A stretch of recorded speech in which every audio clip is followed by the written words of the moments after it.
మోడీ సర్కార్కి ఒక చక్కటి విద్యా సిస్టమ్ని తీసుకొచ్చింది. కానీ అధికార యంత్రాంగాలు తప్పుడు పనులు చేసే వెధవల వల్ల టోటల్గా ప్రభుత్వానికి బ్యాడ్ నేమ్. నీట్ ఒక ఎత్తు అయితే ఇప్పుడు తాజాగా నీట్ పీజీ పరీక్ష చివరి నిమిషంలో వాయిదా వేయడం, కొత్త తేదీని మళ్ళీ వెల్లడిస్తామని ప్రకటించడం, నీట్ యూజీ పేపర్ లీకేజీ దేశవ్యాప్తంగా సంచలనం సృష్టించినటువంటి నేపథ్యంలో NTA director general Subodh Kumar కేంద్రం పదవి నుండి తొలగించడం ఇదన్నీ జరిగినాయి. ముందు వాస్తవంగా పీజీ ఎగ్జామ్స్కి ప్రిపేర్ అయినటువంటి వాళ్ళు ఒక పక్కన సఫర్ అయ్యారు, ఇప్పుడు పరీక్షలు రాసినటువంటి వాళ్ళు ఒక పక్కన సఫర్ అవుతున్నారు.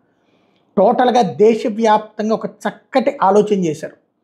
ఏ రాష్ట్రానికి ఆ రాష్ట్రానికి పరుగులు పెట్టుకుని వెళ్ళే పద్ధతి కాకుండా మొత్తం కలిపి పరీక్ష రాసి అన్ని చోట్ల చేయడం అన్నట్టు.